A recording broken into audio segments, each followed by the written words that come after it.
The throne room of the Zathiri Empire stretched like a cathedral of crystalline darkness, its walls pulsing with bioluminescent veins that cast shadows across the assembled court. Queen Zilvara sat upon her obsidian seat, her forearms draped across armrests carved from the bones of conquered species. For 300 cycles she had ruled the 17 systems of the Outer Rim, and not once had she trembled before any creature. Until today. "Your Majesty," the scout captain chittered, his mandibles clicking nervously. "The human delegation has arrived. They wish to negotiate terms for the Terran colonies in the Kepler belt." Zilvara's secondary eyes narrowed. Humans. The newcomers who had stumbled into galactic politics barely 2 generations ago. A species so young they still measured time in singular planetary rotations, and yet they had the audacity to request an audience with her. "Send them in," she commanded, her voice resonating through the chamber like distant thunder. The massive doors groaned open and 2 figures entered. The first was a woman in a crisp diplomatic uniform, her dark hair pulled back severely, her stride confident despite being in the presence of an apex predator. This was Ambassador Anna Kowalski, according to the intelligence reports. But it was the second figure that made Zilvara's breath catch. A man walked 2 steps behind the ambassador, not in submission, but in the manner of someone who had learned to let others take the spotlight. He wore no uniform, just simple gray civilian clothes that seemed too ordinary for the palace's grandeur. His face was unremarkable by human standards, weathered, scarred along the left cheek with eyes that had seen too much. "Your Majesty," Anna began, bowing with precise diplomatic courtesy. "I am Ambassador Anna Kowalski of the Terran Federation. This is my advisor, Jack Morrison." Jack Morrison.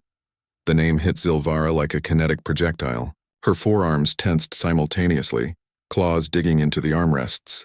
Around the court her advisors stirred, sensing their queen's sudden distress but not understanding it. "Morrison," Zilvara whispered, the word barely escaping her throat. Anna's eyes flickered with confusion, but Jack simply stood there, hands clasped behind his back, expression neutral. He met the queen's gaze without flinching, something even veteran warriors struggled to do. "Yes, Your Majesty," Anna continued, uncertain why the atmosphere had shifted so dramatically. "Jack has extensive experience in—" "Leave us." Zilvara's command cut through the air like a blade. "Your Majesty." Anna's diplomatic composure cracked slightly. "All of you, leave this chamber. Now." The queen's voice rose to a pitch that made the crystalline walls resonate. Her court scattered like insects before flame, even her most trusted guards retreating beyond the doors. Anna looked at Jack, worry evident in her eyes. He gave her a small nod. "It's all right, Anna, wait outside."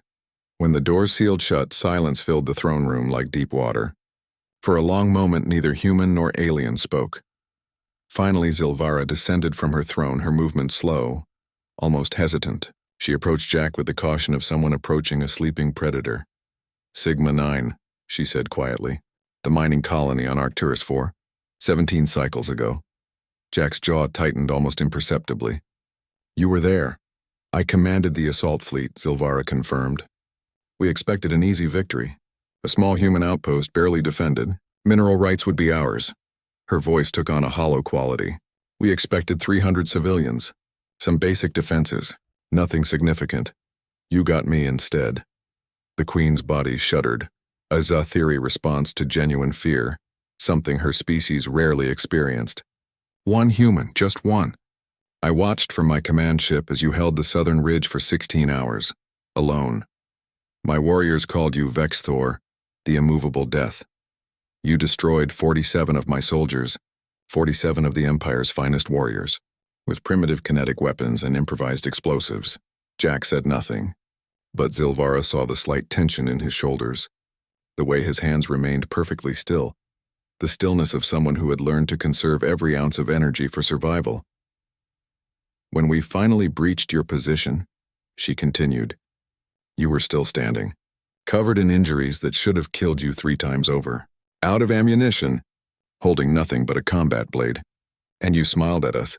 Her voice dropped to barely a whisper. "You smiled and said, 'Come on then.'" "You retreated," Jack said simply. "I retreated," Zilvara confirmed. "I called off the entire assault. Told my superiors the colony wasn't worth the resources. But the truth? She looked at him with all 6 eyes. The truth is that I saw something in you that day that I had never seen before. Not defiance. Not even courage. You fought like someone who had already accepted death, which meant death held no power over you. How do you conquer someone who has nothing left to lose? Jack finally moved, tilting his head slightly. You don't, you negotiate.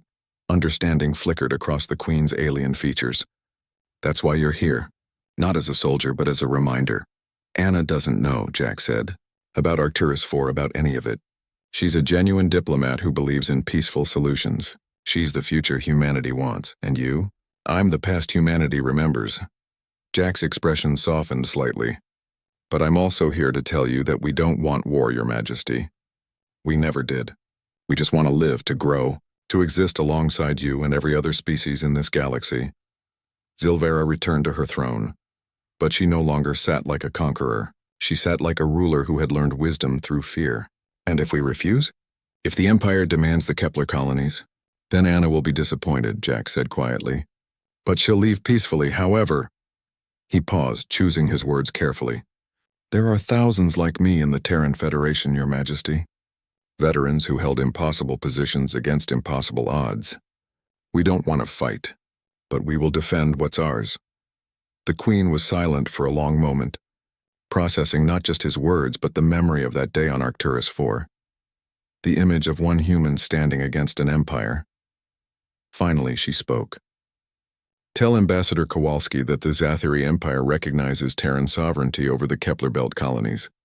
We will establish trade agreements and peaceful borders. Jack nodded slowly. Thank you, Your Majesty. As he turned to leave, Zilvara called out. Morrison. One question. He paused, looking back. Why did you smile? On that ridge. When you knew you were going to die. Jack was quiet for a moment, then shrugged. Because you came all this way. Crossed the stars. Built an empire. And it still took your entire fleet to take one ridge from one human. His expression softened into something that might have been a smile. Seemed funny at the time. When the doors opened and Jack rejoined Anna, she immediately grabbed his arm. What happened in there? What did you say to her? Not much, Jack replied. Just reminded her of something she already knew. Which was? That humanity doesn't start fights, Jack said, walking toward the palace exit. But we finish them. Behind them, in the throne room, Queen Zilvara sat in silence, her claws no longer gripping the armrests in fear, but in respect. The human soldier had taught her empire a lesson without firing a single shot. Sometimes the greatest weapon wasn't violence. It was memory.